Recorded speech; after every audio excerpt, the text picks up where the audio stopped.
How could you? How could you both do this to me? You weren't supposed to come like this. I wasn't supposed to come home. After 5 years, I sent you everything. Every month, every dollar. I trusted you. Lila, things changed. I didn't plan for this. I was suffering there for you and you were here doing this? I tried to wait, but 5 years is a long time. If story like this eats you, just stay with me. She worked 1 3-hour shifts in freezing Canada for 5 years, sending every dollar to the man she loved. She had no idea that everything she believed was about to collapse. After spending 5 years in Manitoba, enduring brutal cold, surviving on almost nothing, and wiring everything she earned back home, Leila finally decided she couldn't wait any longer. That morning, she landed quietly, her heart beating fast with a mix of excitement and something she couldn't explain. She didn't call him. She wanted to see his face, the exact moment he saw her. She got into a taxi, clutching her small bag tightly. As the car stopped in front of the house she had paid for, her breath caught. It was finished, beautiful, alive. We did it. There was music inside, voices, laughter. She hesitated at the gate. Something felt wrong, but she ignored it and walked in, step by step. Then she saw the decorations, white, carefully arranged chairs. People dressed for a celebration. Her smile faded. Slowly, then she saw him, Malik, standing at the front, dressed as a groom, holding hands with her chest tightened instantly. Zainab. For a second, everything went quiet in her ears. The world around her blurred. Then her voice broke through. Malik, Zainab, Lila? how could you? How could you both do this to me? You weren't supposed to come like this. I wasn't supposed to come home.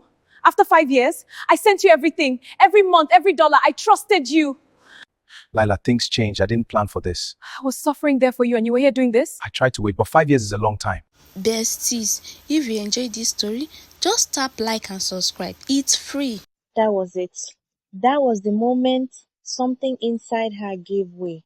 Not loudly, not dramatically, just gone. She held onto a chair to steady herself as her body weakened. I gave you my life. Then she turned and walked away. No screaming, no scene, just quiet destruction. And she didn't look back.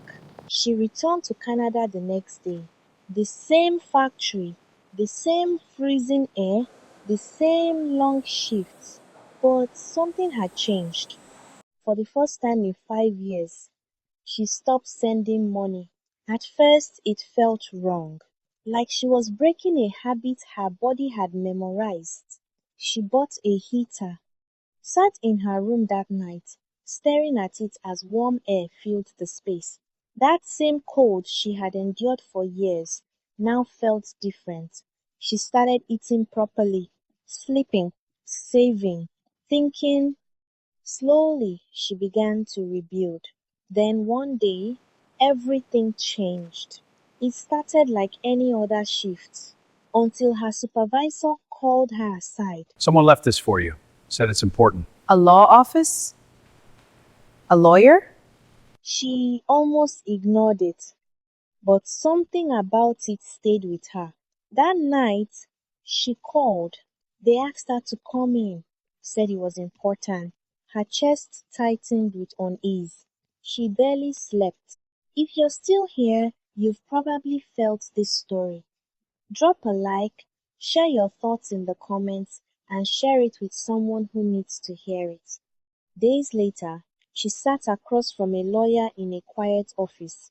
Her name was written on a file in front of him. Do you remember helping an elderly man at the airport?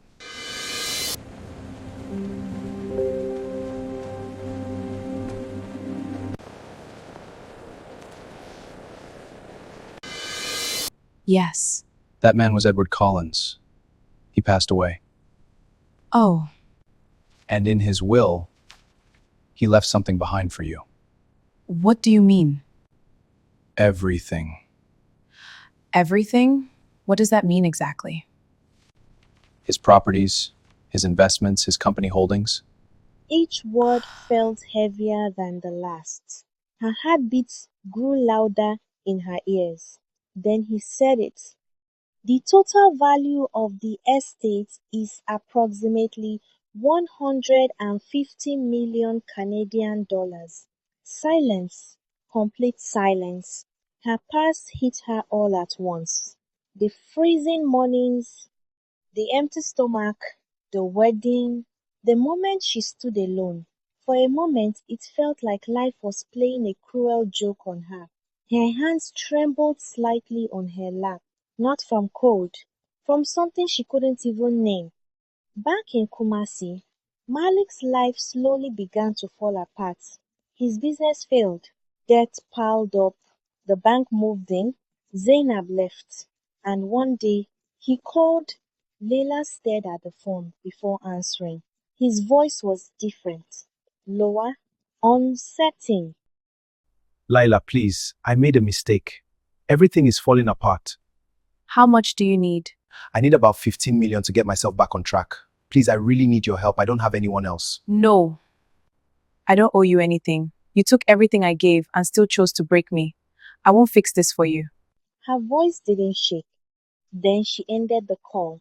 Months later, she returned to Kumasi, not the same woman. At the launch of her foundation, she stood before a crowd, calm, steady. I thought I was building a life for someone else, but the same coal that almost broke me is the reason I'm standing here today. And in that moment, she finally understood everything she endured, everything she lost, every act of kindness had built something far greater than a house. It had built the woman she became, strong enough to never lose herself again.